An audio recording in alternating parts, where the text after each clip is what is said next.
క్రీస్తునామమున ప్రియ సహోదరి సహోదరులకి నా యొక్క వందనాలు తెలియజేస్తున్నాను. ప్రియ దేవుని బిడ్డలారా, మీరంతా బాగున్నారా? దేవుని యొక్క వాక్య భాగాన్ని మనము ధ్యానం చేసుకుందాం. గతంలో మనం ప్రకటన గ్రంథం 12వ అధ్యాయము 1-2 వచనాలను ధ్యానం చేశాము. ఈ దినం 12వ అధ్యాయం 3వ వచనాన్ని ధ్యానం చేసుకుందాం. 12వ అధ్యాయం 3వ వచనటువంటి లేఖన భాగాలను మనం చదువుకుందాం.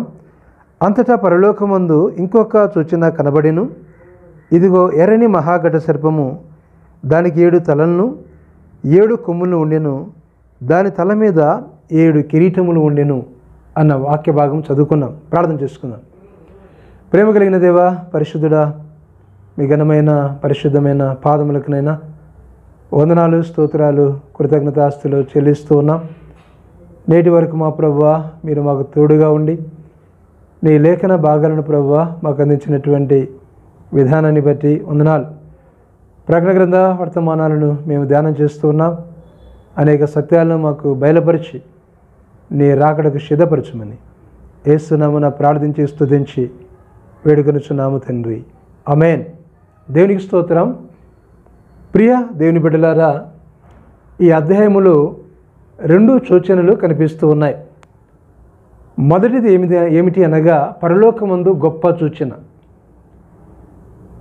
అపొస్తలుడైనటువంటి యోహాను పరలోక దర్శనములో పరలోకమందు జరుగుతున్నటువంటి కార్యాలను ఆయన చూస్తూ ఉన్నాడు. ప్రభు యొక్క రాకడ దినాన ఈ భూమి మీద ఏమి జరుగుతూ ఉన్నదో ఆ విషయాలను తెలియపరుస్తూ ఉన్నాడు.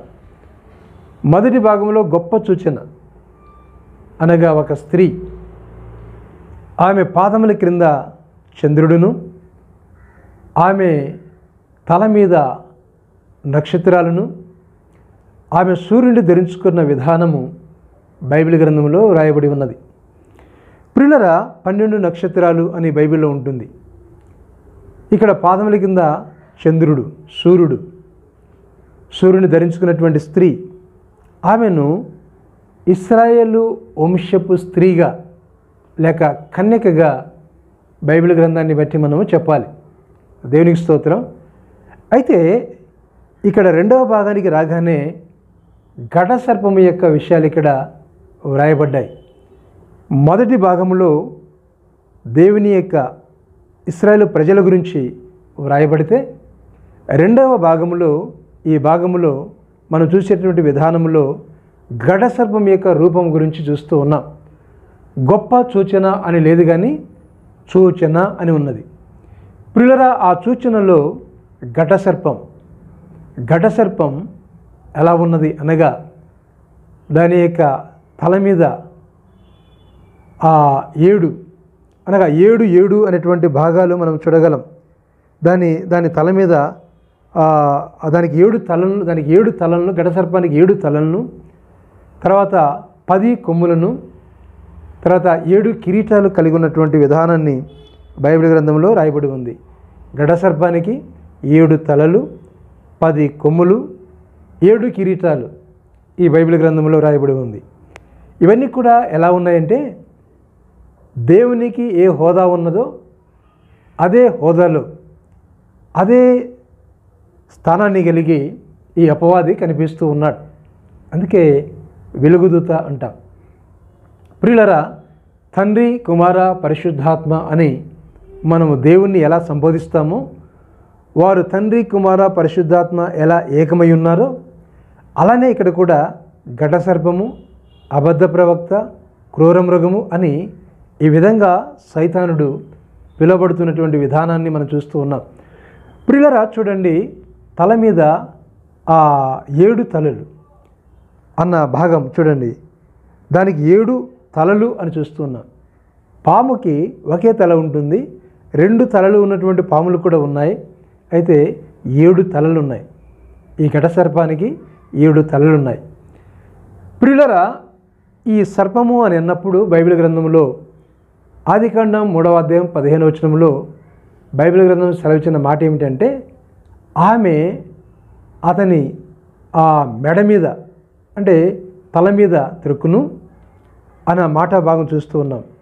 అది ఆమె యొక్క మెడమను త్రొక్కున్నటువంటి వాక్య భాగాలు బైబిల్ గ్రంథంలో 3వ అధ్యాయంలో 15వ వచనంలో ఆదికాండంలో చూస్తూ ఉన్నాం. అనగా సైతాన్ యొక్క తలను ఏ విధంగా చితకగొడుతూ ఉన్నాడో అన్న లేఖన భాగాలు బైబిల్ గ్రంథంలో, అంటే యెహోవా దేవుడు స్త్రీతో మాట్లాడుతూ ఈ యొక్క కార్యాలను బైబిల్ గ్రంథంలో మనము చూడగలము అండి. ఏమి రాయబడి ఉన్నదనగా, మరియు నీకును స్త్రీకిని నీ సంతానముకును ఆమె సంతానమునకును వైరము కలగజేసేదను, అది నిన్ను తల మీద కొట్టును, నీవు దానిని మడిమ మీద కొట్టుదు అనేటువంటి మాట మనం చూస్తూ ఉన్నాం. ప్రియులా చూడండి, అది నిన్ను తల మీద కొట్టును అనగా స్త్రీ గురించి మాట్లాడుతూ తల మీద కొట్టును అనగా స్త్రీ గర్భం నుంచి వచ్చినటువంటి యేసు ప్రభువు వారు చేయవలసినటువంటి కార్యాన్ని గురించి మాట్లాడుతూ తల మీద కొట్టును, దానిని నీవు ఆ మడిమ మీద కొట్టును అన్న మాట చూస్తున్నాం. అనగా యేసు ప్రభువు వారు ఏ విధంగా సైతాను తల చితగొడుతున్నాడో ఆ విషయం చూస్తున్నాం. యేసు ప్రభువు వారి యొక్క పాదాల మీద ఏ విధంగా యేసు ప్రభువు వారిని గాయపరుస్తూ ఉందో సైతానుడు, ఆ విషయం కూడా ఇందులో వ్రాయబడి ఉన్నది. ప్రియులరా, ఈ విధంగా 7 తలలు అన్న భాగము బైబిల్ గ్రంథంలో చూస్తూ ఉన్నాం. ఏది ఏమైనా అనగా 7 అన్న మాట ఎందుకు ఉపయోగించాడు అని అంటే, ప్రకటన గ్రంథం 5వ అధ్యాయం 6వ వచనంలో అక్కడ గొర్రెపిల్ల గురించి మాట్లాడుతూ ఆ గొర్రెపిల్లకు 7 కన్నులను అన్న మాట వ్రాయబడి ఉంది. 7 తలలను 7 కన్నులను ఉన్నవి అని 5వ అధ్యాయంలో అనగా యేసు ప్రభువు వారి గురించి మాట్లాడుతూ 5వ అధ్యాయంలో మనం చూస్తూ ఉన్నాం. ఏమిటి అనగా చూడండి, వధింపబడిన గొర్రెపిల్ల నిలిచినట్టు చూచితిని, ఆ గొర్రెపిల్లకు 7 కన్నులను 7 కొమ్ములను 7 కన్నులను ఉండెను అన్న మాట చూస్తూ ఉన్నాం. ఆ కన్నులు భూమి అంతటా సంచరించు దేవుని 7 ఆత్మలు, 7 కొమ్ములను 7 కన్నులను. చూడండి, ఇక్కడ 10 కొమ్ములను, తర్వాత 7 తలలను 10 కొమ్ములను 7 కిరీటములను అన్న వాక్య భాగాన్ని మనం చూస్తూ ఉన్నాం. ఈ విధంగా అనగా దేవుడు ఏ విధంగా తన స్వరూపాన్ని కలిగి ఉన్నాడో అదే రూపములో ఈ అపవాది కనిపిస్తున్నటువంటి విధానాన్ని బైబిల్ గ్రంథంలో మనం ఇక్కడ చూస్తూ ఉన్నాం. ప్రియులరా, ఇక్కడ 7 తలలు అన్నప్పుడు 7 కన్నులు, తలకు 7 కన్నులు ఉన్నటువంటి విధానము ఇక్కడ ప్రకటన గ్రంథం 5వ అధ్యాయం 6వ వచనంలో ఉన్నటువంటి విధానాన్ని చూసినప్పుడు ఇక్కడ 7 తలలు ఉన్నటువంటి విధానం ఈ ఘటసర్పములో మనం చూస్తూ ఉన్నాం. ఏ విధంగా దాని యొక్క తలను చితక బాదుతూ ఉన్నాడో ఆ విషయాన్ని అనగా యేసుక్రీస్తు ద్వారా తన కార్యమైన చేస్తున్నటువంటి విధానము ఆదికాండం 3వ అధ్యాయం 15వ వచనంలో రాయబడినటువంటి సంగతిని మనం చూస్తూ ఉన్నాం. ప్రియులరా, 10 కొమ్ములు అనినప్పుడు దేవుని యొక్క వాక్యాన్ని మనం గమనించినప్పుడు ప్రియులరా, దానియేలు గ్రంథం 7వ అధ్యాయం 7వ వచనంలో 10 కొమ్ములు ఉంటాయి. ఇక్కడ 10 కొమ్ములు 4 కొమ్ములు అని కొంతమంది రాజుల గురించి మాట్లాడుతున్నటువంటి విధానము బైబిల్ గ్రంథంలో మనం చూస్తూ ఉన్నాం. కనుక ఆ రాజులకు ఏమున్నాయనగా కొమ్ములు ఉన్నాయి. కొమ్ములను బోరగా ఊదుతారు, యుద్ధానికి సిద్ధపడుతూ చేస్తారు. ఆ విధంగా కొమ్ములు రాజులను చూపిస్తూ ఉంది, రాజ్యాలను చూపిస్తూ ఉంది. దానియేలు గ్రంథం 7వ అధ్యాయం 8వ అధ్యాయం 9వ అధ్యాయం ఆ అధ్యాయాలు చదువుతూ ఉంటే ఆ అధ్యాయాల్లో ఏ విధంగా ఆ రాజులు యుద్ధానికి సిద్ధపడతారో, ఏ విధంగా వారు జన్మిస్తున్నారో, ఏ విధంగా పెరుగుతున్నారో, ఏ విధంగా రాజ్యం పరిపాలన చేస్తున్నారో, ఏ విధంగా పడిపోతున్నారో అన్న విషయాలు చాలా చాలా బైబిల్ గ్రంథంలో మనం చూస్తామండి. అలాంటి విషయాలు 7:7లో రాయబడి ఉంది, 7:8లో రాయబడి ఉంది, 9వ అధ్యాయంలో రాయబడి ఉంది. అలాంటి విషయాలు మనం చూస్తున్నాం. కాబట్టి ఈ విషయాలను మనం గమనించినప్పుడు కొమ్ములు అన్నప్పుడు వారి యొక్క రాజ్యాలను చూపిస్తున్నటువంటి విధానాన్ని మనం చూస్తూ ఉన్నాం. కనుక ఇక్కడ అపవాది కూడా తనకు రాజ్యం ఉన్నట్టుగా భావిస్తూ ఉన్నాడు. అందుకే మనం దేవుని యొక్క వాక్య భాగంలో యేసు ప్రభువారు ఉపవాసం ఉన్నప్పుడు ప్రియులరా అపవాది వచ్చి యేసు ప్రభువారిని శోధిస్తూ ఒక్కసారి నాకు నమస్కారం చేస్తే ఈ ప్రపంచమంతటిని నీకు ఇస్తాను అన్న వాక్య భాగాన్ని మనం చూస్తూ ఉన్నాం. చూడండి, అనగా ఈ లోక రాజ్యం యేసు ప్రభువారు కూడా మాట్లాడుతూ ఈ లోకాధికారి వస్తూ ఉన్నాడు, వాడితో నాకు పని లేదు అనేటువంటి సందర్భాలు బైబిల్ గ్రంథంలో ఎన్నో ఉన్నాయి. ప్రియులరా, 7 తలలు అన్నప్పుడు అక్కడ 7 కన్నులు, అక్కడ 7 కొమ్ములు అన్న భాగాన్ని అక్కడ మనం అలా చూసినప్పుడు ఇక్కడ అపవాది కూడా అదే రూపంలో ధరించుకున్నటువంటి విధానము బైబిల్ గ్రంథంలో మనం చూస్తూ ఉన్నాం. రెండవదిగా ఇక్కడ 10 కొమ్ములు అన్నప్పుడు ప్రియ దేవుని బిడ్డలారా, ఇక్కడ రాజ్యాలను, రోమా ప్రభుత్వాన్ని, ఆ రోమా ప్రభుత్వంలో ఎవరైతే పరిపాలన చేశారో వాళ్ళు చూపిస్తూ ఉంది.